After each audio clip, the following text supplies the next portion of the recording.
Hunter Dunn, one of our next guests, points out, Trump, quote, wants to stifle speech. The best way to prevent your speech from being stifled is having so many people exercising their First Amendment rights together that he can't possibly arrest all of them. And that's how you weaken him. Joining us now is Hunter Dunn, National Press Coordinator for the 5051 movement, which is part of the No Kings Day Coalition. Hunter is helping organize the downtown Los Angeles demonstration today. Also joining us, former Congressman Joe Walsh, author of The Social Contract on Substack. He's speaking at the No Kings rally in Hartford, Connecticut. Gentlemen, thank you both very much for coming to the weekend. Former Congressman Joe, one of my big concerns about the No Kings demonstrations across the country today, the one you're participating in, the one Hunter's participating in, is not the specter of violence on the part of the protesters. It's the specter of potential violence on the part of people who want to instigate something, who want to turn this into something that turns the horrifying and deplorable descriptions of the people who are going to take this to the streets today by the Speaker of the House and other Republicans, that this is somehow not the will of the American people exercising itself as guaranteed in the Constitution. Oh, Jonathan, absolutely. And you're right. This is part and parcel. This is what Trump, that dictator, that king in the White House, has been doing for the last number of months, putting the military on our streets. He's the one who wants violence. He's the one inciting violence. But I'm so fired up, Jonathan. I've already had like 6 cups of coffee. Oh, Lord. No, man, that's just the beginning. I mean, think about what today is. Today is all about love for this country. We are going to see the largest, the largest peaceful protest in American history. People from all over the country coming together, right? We may disagree on a lot of issues, but everybody today is united in no kings, not here, not in America. And the key word there, Jonathan, is peaceful, because you nailed it. The other side, Trump and his people, they want violence, and they're going to try to incite it all day. Ain't going to happen. Hunter, I want to play some sound from the White House press secretary along the lines of what the congressman is talking about. The Democrat Party's main constituency are made up of Hamas terrorists, illegal aliens, and violent criminals. That is who the Democrat Party is catering to, not the Trump administration and not the White House and not the Republican Party, who is standing up for law-abiding Americans, not just across the country, but around the world. Hunter, what do you think they are trying to signal here, right? Because, you know, to Joe's point, to Jonathan's point, at the end of the day, the concern is a trap, right? Setting a trap for folks to overreact. But it also, this language is about signaling to people what should happen, right? Signaling to their folks what they should be on the lookout. Calling someone a terrorist brings some kind of emotions to the American psyche about how you could treat that person and how they should be treated in this country. Well, first off, it's pretty obvious that they were showing one picture of a peaceful Muslim man over and over again while talking about so-called violent criminals. I wonder why, Hunter. Why? So, why? For the news channel that's so concerned with the left inciting violence, maybe don't show just one Muslim guy when talking about Hamas terrorists, especially because he's not. He's a peaceful Democratic candidate. As someone who isn't a registered Democrat, I'm an independent. The constituency of the No Kings protest are people left, right, and center who are pro-democracy, anti-fascism, and nonviolent. If you fit into those 3 categories, you're welcome at any No Kings protest, whether you're closer to me in ideology or to our friend, former Congressman Joe. Joe, on that note, protesters across the country, protest leaders are putting out statements indicating that they are going to be peaceful, that they are going to simultaneously protest this authoritarian regime. That's in their words. We got a statement in real time in the middle of the show from one of the protest leaders in Virginia who's reacting to Governor Glenn Youngkin's moves to activate the Virginia National Guard. This protester ends with, "We won't be intimidated. We won't be silenced. Instead, we look look forward to peacefully gathering today with thousands in attendance, speaking truth to power and having our voices heard. For those watching this show across the country who are maybe getting ready to go out and protest themselves, what advice do you have to them in terms of any potential provocation that they might be receiving today, whether they're in a city with National Guard or not? My advice is loud, proud, joyous, happy, be all about love for this country and be peaceful. And think about this.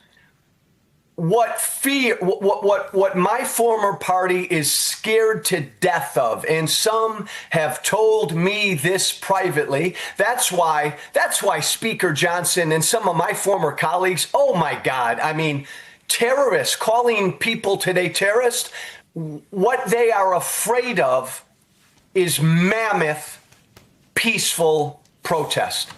That's what scares the heck out of them. What they want is violence. What they want is division.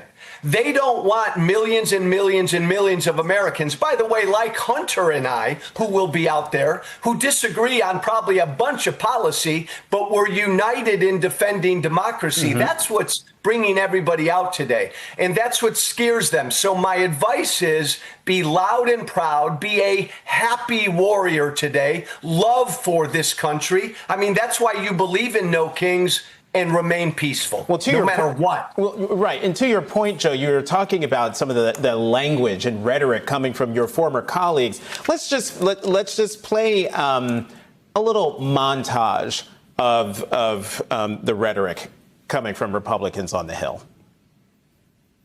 They call it the No Kings rally. We call it the Hate America rally. Because we have all the Marxists collected, all the Antifa people, the BLM remnants. You'll have the pro-Hamas wing of the Democrat Party, and they're going to be out here demonstrating and screaming and wailing. These guys are playing to the most radical, small, and violent base in the country. We call it the Hate America rally because you'll see the hate for America all over this thing when they show up. I mean, I don't even know who Joe, you've had your say on this kind of deplorable rhetoric. But Hunter, I'm wondering, once the sound of that came out, a lot of the commentary has been, you know what, that's actually kind of backfiring and is sort of stiffening the spines of Democrats on Capitol Hill. But what do you think that kind of rhetoric throughout this week has done for your efforts to get people out today for No Kings rallies? Yeah, I think that it has massively increased turnout. It has strengthened the American people against the kind of rhetoric that Mike Johnson and other members of the House GOP leadership are doing. A, because they're busy making up random lies rather than releasing the Epstein files. But B, more importantly, they're lying to the American people, and the American people can see that. Donald Trump calls Portland war-ravaged, but cut to a live feed of Portland, you see people in inflatable frog costumes, electric slide, right? You don't see violence except for from federal law enforcement, from ICE and DHS who shoot at priests with rubber bullets. Who are the violent people? The people taking orders directly from Donald Trump, right?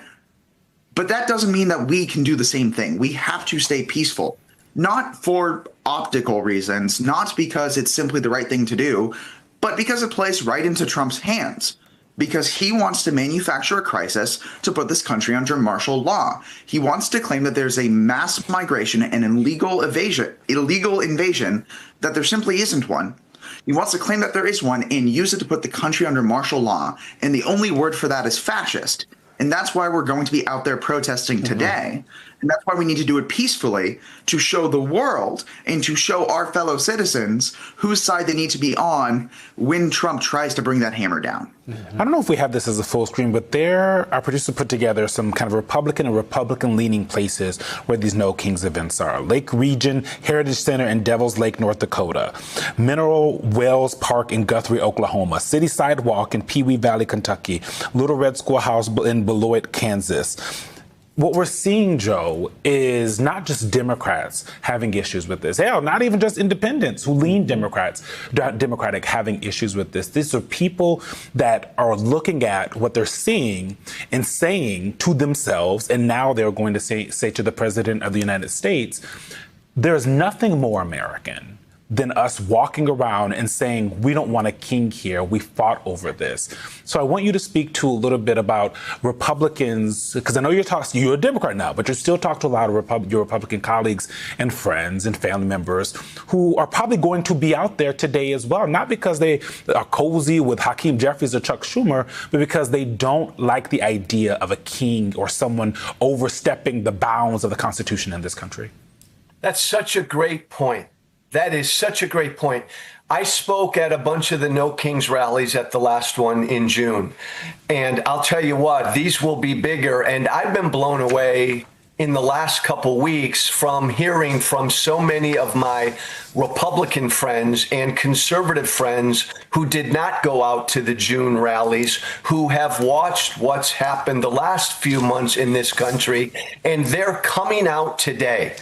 So to your point, this is going to be an even bigger, more politically diverse crowd because you're going to get Republicans and conservatives coming out. Because think about this. What is more American than just reaffirming that basic founding principle that we do not have kings in this country? As today's demonstrations draw to a close, the message echoing across America is both powerful and deeply symbolic. No kings. What began as a series of coordinated, peaceful protests has transformed into a living reminder of the values this country was founded upon: freedom of speech, equality under the law, and the refusal to bow to authoritarianism in any form. Across cities from Los Angeles to Hartford, from Guthrie, Oklahoma to Devil's Lake, North Dakota, Americans stood shoulder to shoulder, rejecting the fear and division that have too often defined recent years. They came not with weapons or anger, but with conviction, with signs, songs, and voices lifted in unity. The call was clear. Democracy is not a privilege handed down from rulers. It's a right earned and defended by citizens. Throughout the broadcast, we've heard powerful reflections from organizers and former lawmakers alike, people who once stood on opposite sides of the political spectrum, yet today find common ground in the simple belief that this nation should never serve a king. The underlying tone of this movement isn't rage, it's resilience, it's hope, it's the insistence that love for one's country means standing up to protect it, even when it's uncomfortable, even when it's dangerous. And yet, there's a darker thread running through this moment. The language from some political leaders, calling peaceful Americans terrorists, criminals, or radicals, reveals something troubling about where our discourse has drifted. When disagreement is painted as disloyalty and protest is treated as a threat, democracy itself begins to tremble. But history shows us that the surest defense against fear is courage. And courage is exactly what we've seen today. Let's be honest, these protests are not just about one man or one administration. They are about a much deeper anxiety in the American spirit, the sense that truth, integrity, and justice have become negotiable. But as thousands march peacefully in cities large and small, they remind us that these ideals aren't relics of the past. They are living, breathing commitments. To the viewers watching tonight, what does democracy mean to you? Is it just a word in a textbook? Or is it something you're willing to protect with your voice, your vote, your courage? Because moments like this test more than our patience. They test our principles. If today proved anything, it's that America's heart still beats strongest when its people refuse to be silent. Peaceful resistance isn't weakness, it's wisdom. It's how we tell the world that our freedoms are not negotiable and our unity cannot be bought or broken by fear.